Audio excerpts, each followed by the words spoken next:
File 28. The Apostates. Ah, Leith, everything already withered and grey, which but lately stood green and many-hued on this meadow. And how much honey of hope did I carry hence into my beehives! Those young hearts have already all become old, and not old even, only weary, ordinary, comfortable. They declare it, we have again become pious.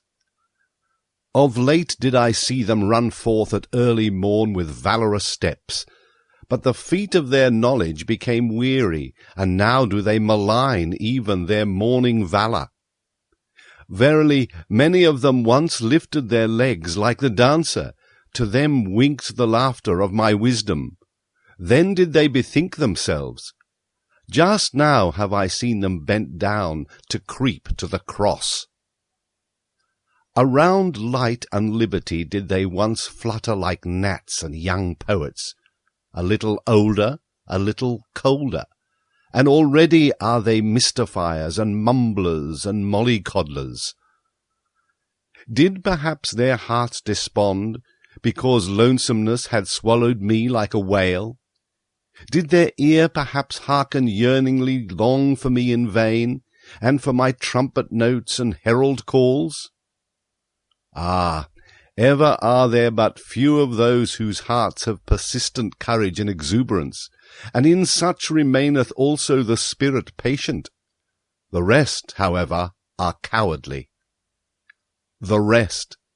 These are always the great majority, the commonplace, the superfluous, the far too many. Those all are cowardly. Him who is of my type will also the experiences of my type meet on the way, so that his first companions must be corpses and buffoons. His second companions, however, they will call themselves his believers, will be a living host with much love, much folly, much unbearded veneration. To those believers shall he who is of my type among men not bind his heart. In those springtimes and many-hued meadows shall he not believe, who knoweth the fickly faint-hearted human species. Could they do otherwise, then would they also will otherwise. The half and half spoil every whole. That leaves become withered. What is there to lament about that?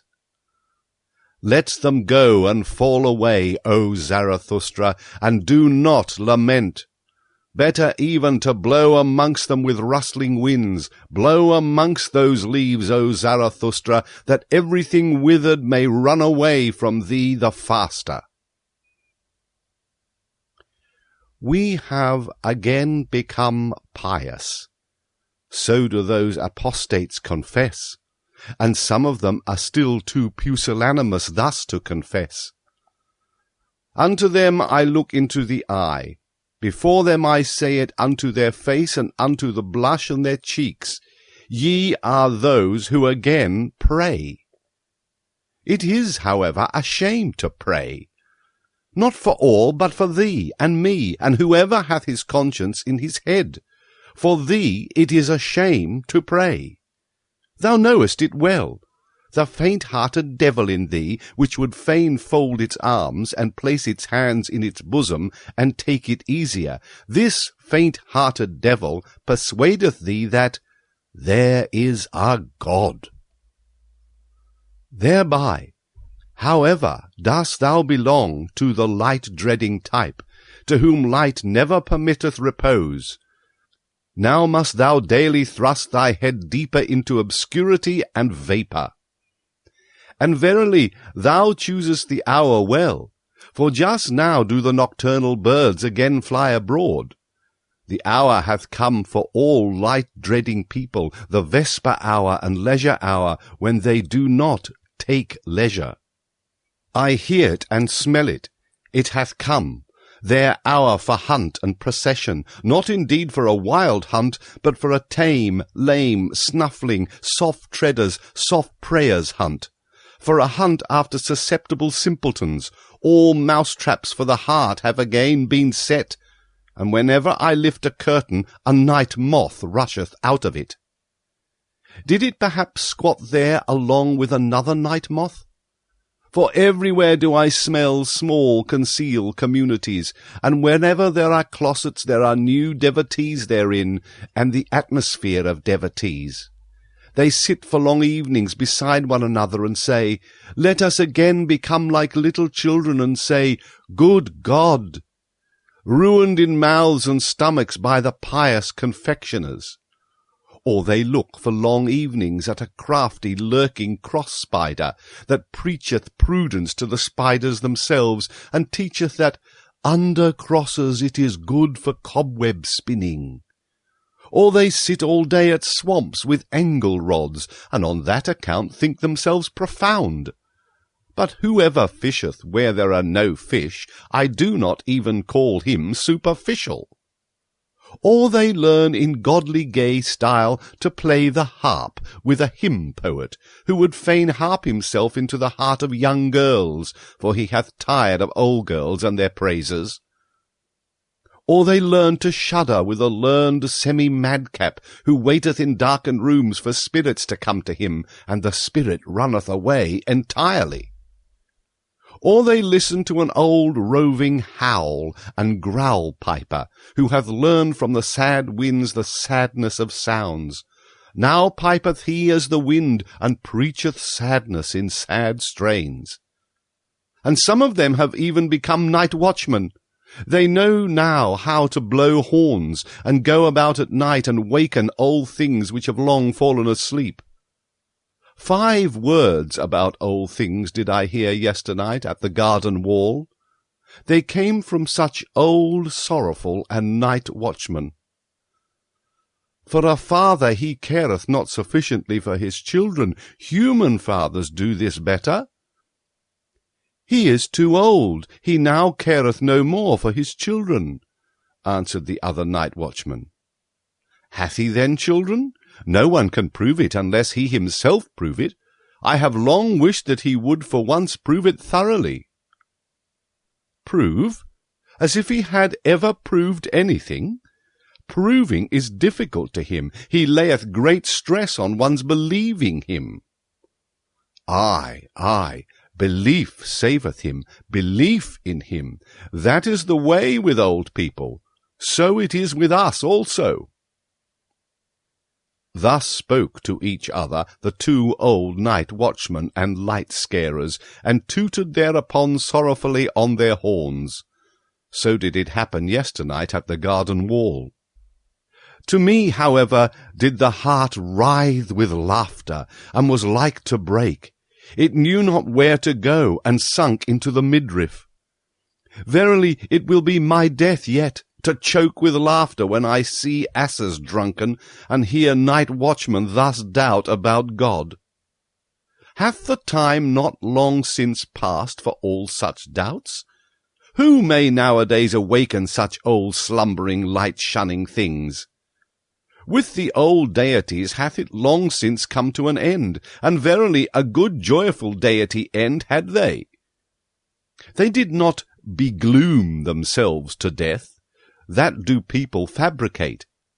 On the contrary, they laughed themselves to death once on a time.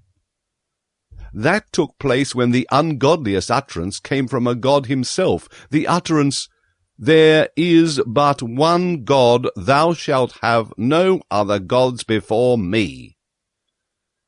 An old grimbeard of a god, a jealous one, forgot himself in such wise. And all the gods then laughed and shook upon their thrones and exclaimed, "Is it not just divinity that there are gods, but no God? He that hath an ear, let him hear." Thus talked Zarathustra in the city he loved, which is surnamed the Pied Cow. For from here he had but 2 days to travel to reach once more his cave and his animals. His soul, however, rejoiced unceasingly on account of the nighness of his return home. The return home. O lonesomeness, My home, lonesomeness. Too long have I lived wildly in wild remoteness to return to thee without tears. Now threaten me with the finger as mothers threaten. Now smile upon me as mothers smile. Now say just, who was it that like a whirlwind once rushed away from me? Who when departing called out, too long have I sat with lonesomeness, there have I unlearned silence. That hast thou learned now, surely. O Zarathustra, everything do I know, and that thou wert more forsaken amongst the many, thou unique one, than thou ever wert with me. One thing is forsakenness, another matter is lonesomeness. That hast thou now learned, and that amongst men thou wilt ever be wild and strange. Wild and strange even when they love thee, for above all they want to be treated indulgently. Here, however, art thou at home and housed with thyself. Here canst thou utter everything and unbosom all motives. Nothing is here ashamed of concealed, congealed feelings. Here do all things come caressingly to thy talk and flatter thee, for they want to ride upon thy back. On every simile dost thou here ride to every truth. Uprightly and openly mayest thou here talk to all things, and verily it soundeth as praise in their ears for one to talk to all things directly. Another matter, however, is forsakenness. For dost thou remember, O Zarathustra, when thy bird screamed overhead, when thou stoodst in the forest, irresolute, ignorant where to go, beside a corpse, when thou spakest, let mine animals lead me, more dangerous have I found it among men than among animals. That was forsakenness. And dost thou remember, O Zarathustra, when thou sattest in thine isle, a well of wine giving and granting amongst empty buckets, bestowing and distributing amongst the thirsty, until at last thou alone sattest thirsty amongst the drunken ones, and wailedst nightly, is taking not more blessed than giving, and stealing yet more blessed than taking? That was forsakenness. And dost thou remember, O Zarathustra, when thy stillest hour came and drove thee forth from thyself, when with wicked whispering it said, speak and succumb, when it disgusted thee with all thy waiting and silence, and discouraged thy humble courage, that was forsakenness. O lonesomeness, my home lonesomeness, how blessedly and tenderly speaketh thy voice unto me! We do not question each other, we do not complain to each other, we go together openly through open doors. For all is open with thee and clear, and even the hours run here on lighter feet. For in the dark time weigheth heavier upon one than in the light. Here fly open unto me all being's words and word cabinets. Here all being wanteth to become words. Here all becoming wanteth to learn of me how to talk. Down there, however, all talking is in vain. There, forgetting and passing by are the best wisdom that have I learned now. He who would understand everything in man must handle everything, but for that I have 2 clean hands. I do not like even to inhale their breath. Alas, that I have lived so long among their noise and bad breaths. O blessed stillness around me! O pure odours around me!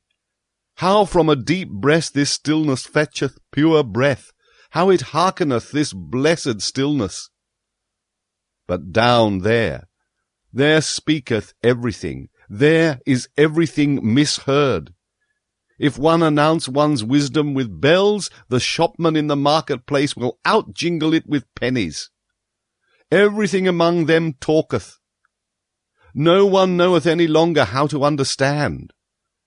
Everything falleth into the water, nothing falleth any longer into deep wells. Everything among them talketh, nothing succeedeth any longer and accomplisheth itself. Everything cackleth, but who will still sit quietly on the nest and hatch eggs? Everything among them talketh, everything is out-talked. And that which yesterday was still too hard for time itself and its tooth, hangeth today, out-champed and out-chewed from the mouths of the men of today. Everything among them talketh, everything is betrayed. And what was once called the secret and secrecy of profound souls belongeth today to the street trumpeters and other butterflies.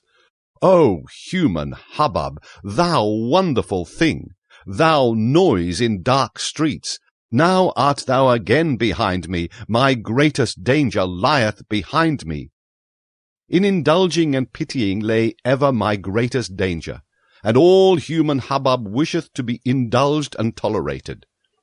With suppressed truths, with fool's hand and befooled heart, and rich in petty lies of pity, thus have I ever lived among men. Disguised did I sit amongst them, ready to misjudge myself that I might endure them, and willingly saying to myself, Thou fool, thou dost not know men. One unlearneth men when one liveth amongst them. There is too much foreground in all men. What can far-seeing, far-longing eyes do there? And, fool that I was, when they misjudged me, I indulged them on that account more than myself, being habitually hard on myself, and often even taking revenge on myself for the indulgence. Stung all over by poisonous flies, and hollowed like the stone by many drops of wickedness, thus did I sit among them, and still said to myself, Innocent is everything petty of its pettiness. Especially did I find those who call themselves the good, the most poisonous flies. They sting in all innocence, they lie in all innocence. How could they be just towards me? He who liveth amongst the good, pity teacheth him to lie. Pity maketh stifling air for all free souls. For the stupidity of the good is unfathomable.